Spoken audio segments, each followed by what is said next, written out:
musik dangdut itu kan selalu disudutkan. Artinya dianggap menjadi musik pinggiran lah, Iya, katakanlah betul begitu. sekali ya. Nah, dengan kehadiran penelitian Bapak, dengan adanya buku Bapak yang dihadirkan ke publik, ini kan memberi wacana bahwa ternyata musik dangdut nggak segitunya gitu loh. Wah, ini satu penghargaan menurut saya dan saya kaget. Oh iya ya, kenapa saya tidak melakukan hal yang sama gitu loh. Iya, iya. Dangdut menurut saya lebih jujur loh, Pak. Iya, betul sekali ya. Mm-mm. Heeh. Karena banyak lirik-lirik dangdut itu nggak terlalu, mereka estetikanya kan bukan estetika model apa ini yang berlapis-lapis, Iya, iya. tapi lebih ke apa adanya. Iya. Dan itu yang membuat dangdut jadi diterima oleh masyarakat. Gitu nggak sih, Pak? Iya, betul sekali. Memang lagu dangdut itu kan lagu kejujuran. Mm-mm. Makanya kadang-kadang kalau jatuh cinta, kalau nggak punya uang, nggak tercerai dengan istrinya, ada masalah dengan suaminya, itu pasti diungkapkan dalam lagu. Ya. Tetapi Iya, betul. karena kejujuran itu kemudian Rhoma Irama membuat lirik yang berbeda. Ya, liriknya juga kejujuran sebenarnya. Tetapi dengan nada yang tidak menyedihkan, tidak merengek-rengek, ya. Tadi tidak terlalu jujur sekali, itu tidak. Jadi kalau keluhan apapun itu tidak dimunculkan, tapi malah bagaimana seni itu bisa membuat orang menjadi baik, menjadi orang menjadi giat, bersemangat, bekerja, tidak putus asa, begitu. Kalau misalnya putus cinta ya nanti cari lagi, misalnya seperti itu kan gitu. Ini mungkin terpengaruh, ada nggak kemungkinan bahwa hal semacam itu beliau terpengaruh dari model estetika musiknya India? Ya, sebenarnya ada. Maka seperti tadi saya katakan, Rhoma Irama itu kan mengapa dikatakan sebagai musisi cerdas? Saya katakan musisi yang paling cerdas di sangat cerdas. Indonesia. Sangat cerdas itu Rhoma Irama. Sepakat. Dari orkes Melayu, dia paham terhadap musik rock, paham terhadap musik pop, paham terhadap musik India atau lagu-lagu India. Ya, bahkan dia juga paham dengan orkestra. Jadi ini kalau kita lihat alat musiknya itu kan juga berbeda dengan alat-alat musik dangdut yang lain begitu. Betul. Gitu.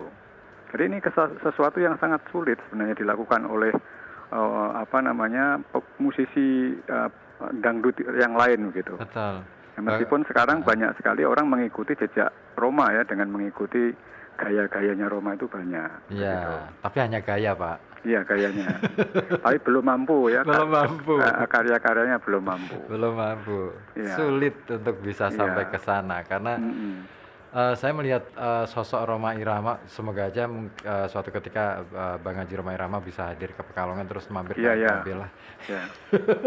Ya, nanti kalau mau minta dihadirkan, boleh, Pak. Radio Batik menghadirkan tidak apa-apa. Boleh. Nanti yang buat acara Radio Batik nanti saya bantu, begitulah. Oke, siap, Bapak. Karena saya juga di dalam WA itu, seandainya mau di launching ya, buku saya itu mau mengundang beliau ataupun secara daring itu, kalau dia waktunya tidak ada benturan dengan yang lain, dia akan menyempatkan. Wah, istimewa. Gitu. Kapan di launching, Pak? Nah, itu makanya siapa nanti yang mau menyelenggarakan gitu kan gitu. Gitu. Ya kalau saya menyelenggarakan sendiri kan nggak mungkin. Nggak mungkin lah. Ya gitu kan, harus ada lembaga atau sponsor begitu ya. Oke. Begitu. Oke, nanti saya carikan, Pak. Saya bantu carikan, Pak. Karena begini, Rhoma Irama kebetulan dengan tulisan saya itu beliau tertarik banget itu. Bahkan di kata pengantarnya itu tidak mengantarkan apa-apa, tapi malah isinya pujian kepada buku saya itu. Gitu kan. Jadi dia merasa kagum, malah mengucapkan terima kasih pada saya sebagai penulis begitu. Iya, ya mungkin karena beliau juga merasa selama ini sangat jarang orang memperhatikan musik dangdut gitu loh, Pak. Iya kan. Katakanlah misalkan kalaupun ada perhatian hanya dilihat dari aspek musiknya saja, dari seninya saja, tidak sampai ke dalam-dalamnya. Iya. Nah, Bapak melakukan itu lebih dari itu gitu loh. Iya. Wah, itu keren. Nah, ini Pak, yang kemarin sempat dikirim ke saya ini kan ada kritik terhadap pemerintah. Ya kita tahu Rhoma Irama adalah sosok politisi juga, pernah Iya, nyapres juga gitu ya, iya, pernah bikin partai juga. iya. Nah, sebenarnya kalau Bapak menangkap kritik terhadap pemerintah yang dimaksud Rhoma Irama dalam lirik lagunya apa sih Pak? Ya, Kemana gitu? sebenarnya kalau yang saya tulis dalam buku itu sebagai sampel itu kan ketika Rhoma Irama itu di politik digunakan oleh P3 ya, oleh P3 Iya, pada waktu itu, iya. pada pemilu 1971 sama pemilu 1977 ya, ya 71 sama 76 ya, ya pokoknya 5 tahun itu. Nah ini Rhoma Irama kan kemudian berani menentang kebijakan-kebijakan pemerintah yang pada waktu itu Pak Harto lagi kuat-kuatnya. Ya. Bahkan Rhoma Irama berani menulis lagu ada hak asasi manusia, Iya, hak asasi ada manusia. Lagu Indonesia, ada lagu judi dan seterusnya yang kaitan dengan SDSB dan sebagainya pada waktu itu kan artinya Rhoma Irama berani menentang pemimpin yang sangat kuat pada waktu itu. Sehingga dari apa yang dilakukan Rhoma itu kemudian Rhoma tidak bisa tampil di TV TVRI itu tidak bisa tampil. Sempat mengalami sempat itu mengalami, ya? iya. Ada 11 tahun Rhoma Irama tidak boleh tampil di TVRI.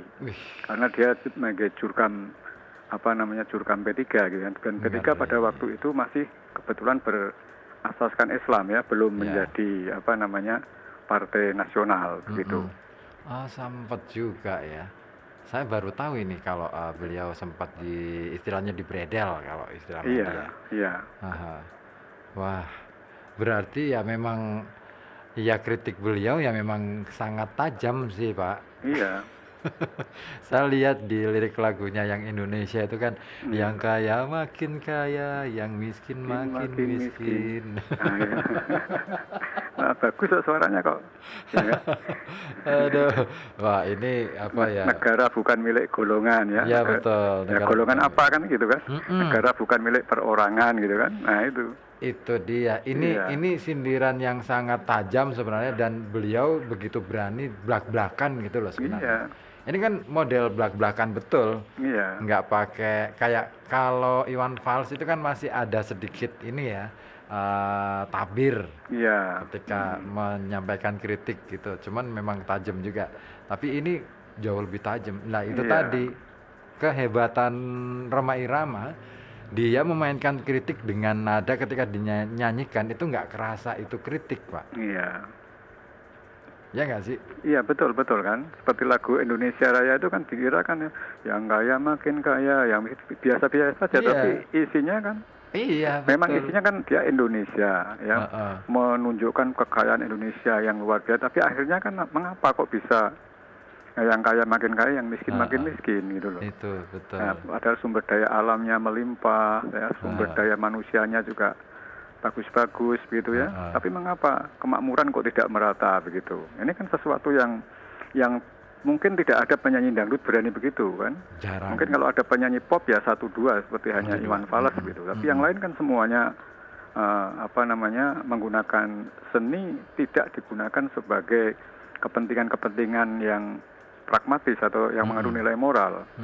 Nah, bahkan hanya seni digunakan untuk hiburan saja kan, begitu kebanyakan yang lain kan seperti itu. Tapi kalau Rhoma Irama, Iwan Fals itu kan kritik sosialnya muncul begitu, sampai kritik kepada pemerintah juga berani kan gitu. Bahkan ngeritik sampai ke presiden pun ngeri. Yang di lagu 1001 Macam itu kan kritik ke presiden itu. Iya. Di era itu bukan sekarang. Termasuk Indonesia itu kan juga ngeritik kepada itu. Iya. Hak asasi juga mengkritik juga. Betul, gitu. hak asasi. Ya. Saya sangat mengikuti itu ya Allah. Jadi mengingatkan. Iya. Kalau Pekalongan saya percaya Mas. Pekalongan saya percaya. Tapi sempat kecewa juga dengan Rhoma Irama. Saya menjadi saksi hidup itu. Gitu kan. Iya waktu itu. Ketika Rhoma Irama bergabung Golkar sebentar itu orang-orang Pekalongan pada marah semua. Oh itu terjadi Pak, dan itu menjadi catatan merah buat Pekalongan. Sempat dijadikan penelitiannya Pak Prof Mujahirin kayaknya. Iya. Konflik itu. Hmm. Menarik, mungkin suatu ketika Prof. Mujairin harus saya hadirkan juga ini. Iya, iya, iya, betul. Satu persatu dari Undip Iya. semua. Oke, ini menarik bahwa ternyata Rhoma Irama tidak sedangkal itu, Pak ya. Iya. Karena kan gini, sempat kan ketika Bang Haji Rhoma Irama mau mencalonkan diri itu sempat menjadi apa ya, semacam bully. Beliau sempat dibully macam-macam gitu kan, karena Iya. di tayangan televisi itu ada pertanyaan yang kemudian dijawab oleh Haji Rhoma Irama itu dengan seolah-olah nada yang ini nggak serius gitu loh. Oh iya, iya. Nah, itu saya sempat menyayangkan tayangan itu. Saya tidak menyayangkan sikapnya Iya. Bang Haji. Mungkin itu bagian dari cara beliau mengkritik juga Iya. sebenarnya. Itu gimmick gitu loh. Tapi memang Mas, kalau menurut saya sih, kalau kita lihat dari penggemarnya ya, ini terlepas dari suka dan tidak suka sama Betul. politiknya kan, penggemar Rhoma Irama itu kan lebih dari 10%, Mas. Iya. Lebih dari 10% penduduk Indonesia. Nah, Iya. jadi kalau misalnya penggemar dewasanya itu katakan pemilih kita ada 200 juta, sebenarnya kan berarti kalau 10%-nya aja sudah berapa itu? Sudah 20 juta. Iya. Ya, kalau misalnya membentuk partai kemudian wakilnya kan mesti mungkin banyak kan gitu. Itu kalau secara rasional kan seperti itu. Meskipun tidak berbanding lurus loh ya. Iya. Jadi penggemar Rhoma Irama mesti mengikuti partainya Rhoma kan belum gitu kan gitu kan. Betul. Tapi secara real Rhoma Irama itu adalah seniman yang paling pintar mengumpulkan massa. Di mana ada Rhoma, di situ mesti ada namanya fans of Rhoma and Soneta itu. Iya, pasti begitu. ada. Dan itu di setiap daerah ada, Pak, yang namanya Forsa itu ada. Iya, Pekalongan ada, Kendal ada, Pak ya.